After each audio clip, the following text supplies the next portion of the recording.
Never, ever let her think that she has you. Okay? Never, ever let a woman think, believe, or feel that she has got you and the game is over. Because once she feels that she's got you, guess what? It is game over. You're done. Okay? The mystery is gone. Elvis has left the building. Nothing else to see here. Movie is over. Boom. Done. Okay? You can never let these girls feel like they have you. And here's the trick to this. The trick is you cannot do this as a technique. Because as a pickup instructor, I've been teaching game for the last 3 decades now, I always get guys, mostly newbies, right? Newbies will say, hey, how do I make the girl feel this? How do I make the girl feel that? How do I make her feel this emotion, Em? Tell me what to do and say to make her feel this. Thing is, you can't make anyone feel anything or do anything that they don't want to do. Okay? The only way that you can actually accomplish that is by you doing it yourself. Okay? It has to be natural. It has to be organic. It has to be something that you do by default. So, I will take girls out of my own dating rotation, for example, right? Not a single girl in my dating rotation, and not a single girl that I've dated since 2006 has ever felt that she's had me. Like, oh, I've got Matt. Me and him. Done. Me and him. Done. Even girls I've dated seriously, where it was just me and her. The girl has never felt like, okay, I could rest easy. I've got him. Got him. No, she's never felt that. Why? Because I've always had something else going on in life. This will always come back to you being on your path and purpose as a man. As I've been teaching you guys since, almost 10 years now. I've been talking about this on my channel. I'm talking about this on my Alpha Male channel too since I started having a path and purpose. Because without a path and purpose, you will wander aimlessly out there with no life, trying to figure out what you should do. When you don't have a path or purpose in life, what I've found is most guys will end up making the woman, their path and purpose as a result of that. Okay? They will actually make the woman their path and purpose. And they will start living for that girl, right? They will basically, like every day they wake up and go to sleep, it will always be about that girl. She will become essentially the star of their own movie. And what have I told you guys? The only star of your movie should be you, right? Everyone else is a bit player, a supporting character, right? If they're a family member or a close friend, they're a supporting character. Everybody else is an extra in your movie. Know what an extra is in the movie business? It's basically all those joggers you see in the background. It's the people, the pedestrians you see walking in the street. Basically people who have no lines in your movie. They're not essential to the story. They're just background. Right? They're just artwork. They're just distraction from the story. But when it comes to your movie, the only person who should be leading that movie is you. Okay? She has a guest starring role. Okay? I'm not even saying co-starring because remember I said co-starring, that's like family members, close friends who are going to stay in your life. As for your girl, she has a guest starring role. You don't know if you're going to bring her character back next week. You don't know. Might have a fight, something might go wrong, and you might have to kick her character off the show. Right? You don't know. She has a guest starring role in your movie. Okay? Even if she marries you, that guest starring role continues because you don't know what she's going to do. And she needs to feel like I constantly have a guest starring role on this show. And most actors who have guest starring roles on TV shows, for example, in Hollywood, they feel so lucky to be part of it. They're not a co-star where they get to come back on the show and they're guaranteed to come back every week and act on the show. No, they just have a guest starring role. They have to wait for the producer to call them and be like, okay, we think we'll write you into this episode. Come on back to work Monday. Right? And they're like, oh my God, so thankful I get to pay my rent this week. Oh, yes, I've got that guest starring role. but they are never guaranteed to be brought onto the show. A constant guest starring role. And that is basically how you have to make your girl feel. It's like she has a guest starring role in your life, in your movie, on your TV show. At any time, that guest starring role can end. And in order for her to keep that guest starring role, it's up to her, based on how she performs, how well she treats you, how well she gets along with the rest of your cast, your close friends, your family. It all depends, right? So that guest starring role can end at any time. And the girls that I date, and I'm not doing it on purpose. I'm not like, oh, hey girl, I know it's just me and you now. You can have a guest starring role in my life. No, I don't say that. I just continue my life as it is, right? I stay on my path and purpose. I keep building my business. I still go out there. I take students out. I do what I need to do. And depending on how she responds to that, how she treats me, how good of a partner she is, how supportive she is, how unsupportive she is, depends on whether or not I'm going to bring her back. If I'm going to keep seeing her. If I'm going to continue dating her. If we're going to have more future episodes together, if we're going to continue to do this together, to do life together. All right, all depends on her. But at the end of the day, your girl, especially your wife, and even a girl that you're not even dating yet, just say a girl you met, and things are starting to click between you two, right? Even her, she can never feel like she has you. Right? She can never become the center of your universe. Okay? She can't. It's no surprise. I told you guys the last girl who ever dumped me, who ever ended the relationship, was 2006. That was the last girl. And really, with her even, the reason why she was able to do that is she caught me off guard. She caught me off guard. Because I was really thinking like, oh, this is the one, my old blue pill self. Yeah, I had all this pickup skill. I had all this game knowledge.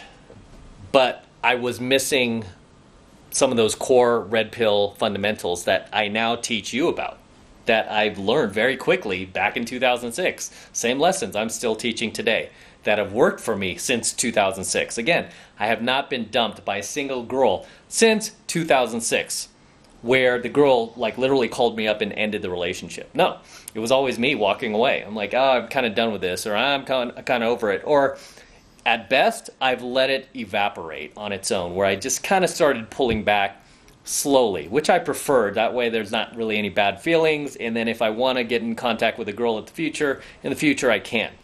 So I rather kind of just let the relationship evaporate. We spend less and less time together, and then the girl kind of gets a hint, and we just start doing our own thing, and then she can slowly start getting herself back out there as well, and not lose any more time wasted on me, because I don't like these girls wasting their SMV on me if I know I'm not going to stick around, because I know that that's the prime power that a girl has is her sexual marketplace value, especially in her 20s. So if I'm not interested in the girl beyond that, I'm not going to keep her around. I'm gonna cut her loose, because I don't want that wasted on me. Whereas, 10, 15 years ago, I could care less. I mean, now as I get older, I get a little more empathetic for some of these girls. So I'm like, no, you're a cool chick. You'll find yourself a cool guy. I'm not that person. I don't think this is going to work long term, right? But it's no surprise that I haven't gotten dumped since then, just because I do not make the girl the star of my movie. And that girl, like I said, in 2006, who caught me off guard, as females, they're not aware of this themselves, but looking back on it, the reason that happened is because she did become the star of my movie. She became the movie, and it was like, whoa, what happened? And I mean, at the end of the day, it's like I didn't like living like that anyway, because at the time when that happened, I had just lost one of my corporate jobs, right? I was in between corporate jobs. I ended up taking another one after that, and where I made more money. But I was in between corporate jobs, so there was a period of time where I wasn't working, and I kind of chose not to work because I wanted to decide what I wanted to do with my life. So I chose not to work. I mean, I had money. I was living off my savings. I chose not to work, and because of that, I also chose to take a break, and I wasn't looking for a job, and I really had a lot of mental space. I had a lot of free time on my hands, So it was easy for her to become the star of the movie because I had all this free time on my hands, but she was still working. She was still living her life. And I was like very, very slowly making her the star of the movie. And then she became the star. And then next thing you know, that's when problems started happening. We didn't have these problems when I had my corporate job. It started happening when I had all this free time, and then I kind of lost my path and purpose, or I was kind of like in the middle of like deciding like, should I work for another corporation? Should I start my own business? And this is why with the next corporation I ended up leaving there to actually start my own business, because I realized I'm like, no, my path and purpose is not corporate America. It's, entrepreneurship. During that time, yeah, she kind of caught me off guard, and she became the star of the movie. And again, since then, I've not had the same issue, because once I discovered my path and purpose, I was like, okay, let's go, right? And no girl has been able to come in and take over the movie. Okay, no girl has been able to come into my life and be like, oh, I'm the star now. Look how hot I am. And I've dated way hotter chicks than that in 2006. Way hotter, way younger, way better shape, way more sexually attractive. And those girls have not been able to take over the movie, my movie. Because as I've said, your movie is your movie. The only person who should be starring in it is you. Everyone else is a co-star, and any girl you date is what? A guest star, right? She should always be on her heels. Every girl you date becomes your girlfriend, becomes your wife. She should constantly be on her heels. She should constantly be on her toes, knowing that at any time, she doesn't treat you right, you'll walk. You can walk. Obviously, if you're married, it's a little harder. But when you're married, there are other ways. I've got guys who are married who are in my programs. They're like, hey, I need to take a break from my wife. I'm like, take it. Go get a hotel, go stay somewhere else, leave the house. One of my students recently who was married, he was like, oh, I haven't seen my parents in a while. Like, go stay with your parents. Go there for a week, a month, whatever time you feel you need to take care of yourself, to do that self-care, and just kind of really, really reflect on what's going on and the best way to handle it. I'm like, don't just keep, pounding away with your relationship if it's not going in the direction you like and your wife's not treating you the way you feel you should be treated. It just all goes in line with never letting the woman feel that she has you. Because again, I've made that mistake. Many of you have made that mistake, and there will be countless guys who don't find, like this red pill knowledge, my stuff, who will go out there and make this mistake, where they will make the woman the center of their universe, the star of their movie, and next thing you know, the girl's like, nope, this guy's beta, he's a wuss, he's got no backbone, I'm out of here. All right, and because most women monkey branch, she won't be out of there just yet until she finds the next sucker to hang on to. Then she'll let go of you. A lot of these girls, they won't just dump you until they find the next willing sucker, until they find the next victim, until they find the BBD, or what appears to be the BBD. Because a lot of these girls will move on to another guy that appears to be the BBD. Then they really realize quickly that, oh wait, this guy's not the bigger, better deal. He was just pretending, or he was fake, or I just kind of got, taken by the heat of the moment, and I was wrong. This guy's actually a chump too, and my ex-partner, my ex-boyfriend's less of a chump. Let me go back to him. You'll see a lot of these girls like try to rebound with some new guy, and then quickly go back to her ex-boyfriend. The astonishing part is when the ex-boyfriend takes her ass back. But that's for another coaching video. We'll call that one, what to do when she comes back after choosing someone else, right? And obviously, you suckers who take these girls back, you're complete idiots. I'll tell you a quick story. That girl from 2006 who dumped me, the last girl who dumped me, did actually come back. She tried to come back. Okay, she tried to come back, and she had already been with some other guy. She met some other guy after me, realized the guy was a chump, tried to come back like 2 months later. But you know what? It was too late. I had already fixed myself. I was over it. I was like, I didn't have my path and purpose straight, but I knew in the short term I was going to get another corporate job. So far I was like, okay, that's my next path. And then after that I'll figure out what I really want to do with my life. I already had a plan for myself, and I didn't really need her coming back and trying to screw that up. But she tried to come back a couple of months later. The thing is, like, at that time, had she not been with somebody else, I probably would have taken her back. And I'm just being real, just being honest. I probably would have taken her back. Had she not had sex with another guy, I might have taken her back. I can't say for sure because I was really, really kind of bitter and hurt and angry at that time. So I can't really say. But I think I would have, if she wasn't with somebody, a guy. But what put it over the fence for me, where I was like, no way, never taking this chick back, was the fact that I found out that she actually had sex with this guy, took a trip with him, like took some bullshit vacation with him to, I think it was, I don't know, some historic place that I wanted to go to. She went with him, and he's not even a history buff like I used to be. I still am. I was a history buff at the time, and she knew I wanted to go to this place. It would have been fun for me. We would have had fun together, but she went with this guy instead. Found out later. And that was enough for me to go, done. And she had reached out to me in many ways and different ways, and back then there was like a lot of email going on. There was MySpace. You guys remember MySpace? We weren't really texting at that time, but there was like email, MySpace. She reached out a number of times, and I wasn't having it. And I mean, even at one point, she told me that I was like being cold. How can you be that cold? How can you be so cold? And I'm like, me cold? Me cold? Like, you're the one who left.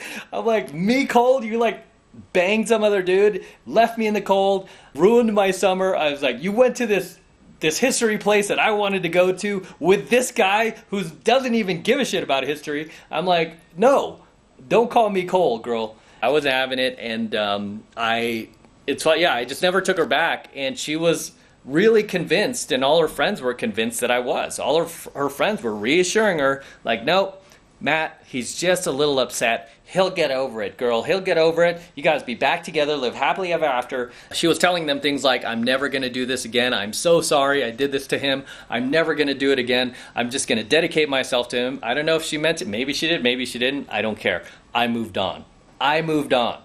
Right?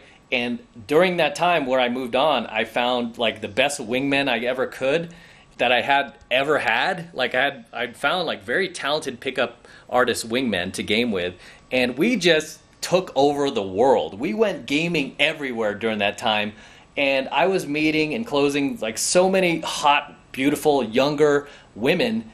I just didn't care to go back. There was like, I felt like really stupid at that point. I'm like, go back to what? I'm like, no, I was like having way too much fun. Never went back, but that was a situation where she did actually try to come back. I didn't take her back. I was like, nope, don't regret it, right? Don't regret it for a second. Taught me a very valuable lesson that I now teach to you guys. I've taught to all my students. And it's helped a lot of you guys, as well as many of my students, a lot of my paying students and my coaching clients, hang on to their women, hang on to their wives. You don't know how many guys have sent me messages that I saved their marriage, that their wife completely did a 180 and is no longer acting out like she used to, completely gone back to the same like kitten that she was when they first met and all this other stuff. Even guys who were on the verge of committing suicide, right? Because they lost their girl. They didn't know any better. They bought into that Disney blue pill shit like, oh, your woman is everything. She's your world. And these guys found my stuff, like were ready to hang themselves and stopped because they came across my work.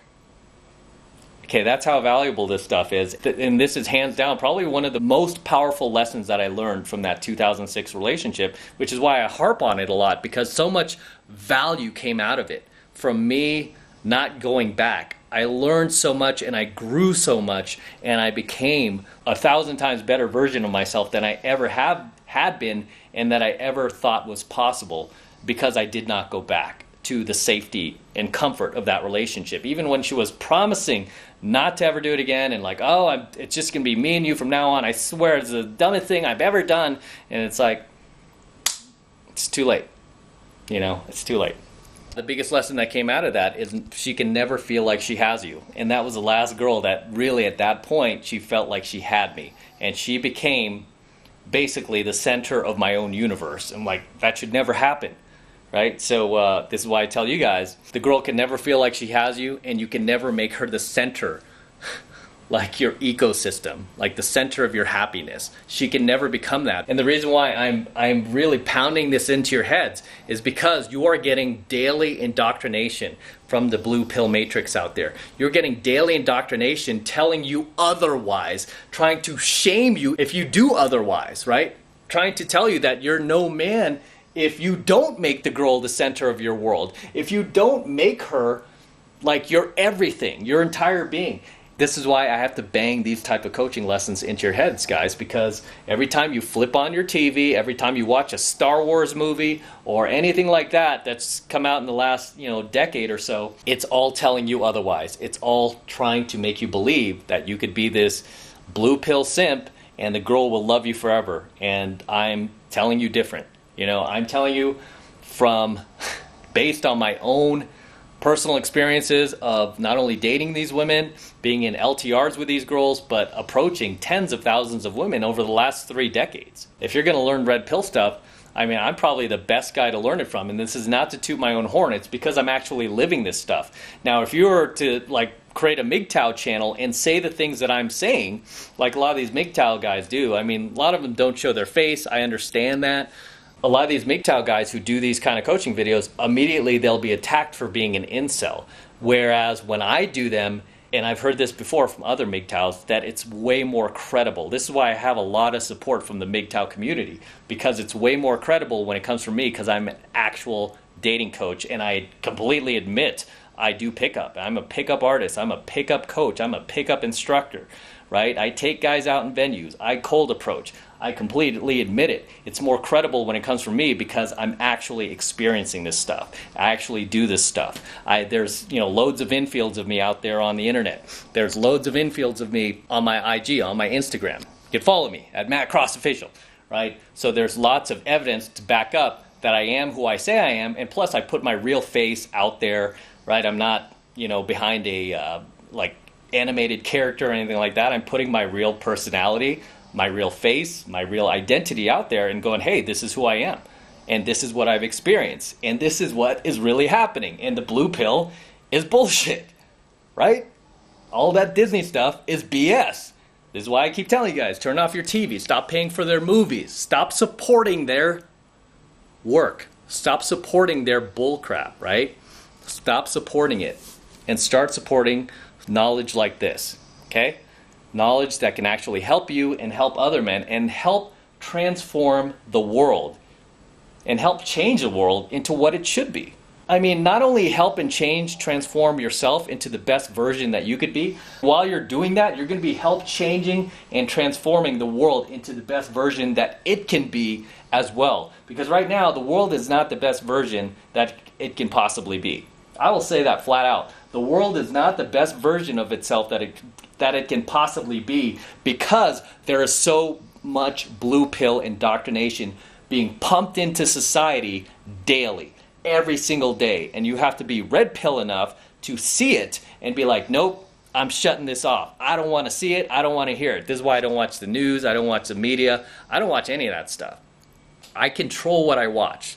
Okay, I control what I watch. Most of it's on YouTube these days. I can control what I watch. And anything coming from the MSM, the mainstream media, I don't watch it. I don't touch it. All right? As you guys know, I haven't watched a single movie in the last, since 2010. That was the last movie I watched. It was The Expendables, the first one. That was the last movie I watched. I haven't watched a movie since. Right? The next movie I might watch is Top Gun 2. When that comes out, I'll watch Top Gun, but not watching anything else. Anyway, let's wrap up here, guys. Until next time, this is M from the 33 Secrets. Don't forget to smash that like button below. Also, make sure you're subscribed to my channel. So if you have not yet subscribed, please subscribe to my channel, guys. Helps me out a ton. And share my coaching videos with other like-minded friends of yours. Obviously, do not share these coaching videos on feminist blog sites and dumb shit like that. That is going to just not help us, right? Instead, share them with other like-minded red pill friends of yours, where we can really, really start to grow this movement even more than we are right now. And really, really change the world. That's what we're here to do, guys. We're here to change the world. So help me do that by subscribing to my channel and hitting that like button. And for you guys who want to support my work,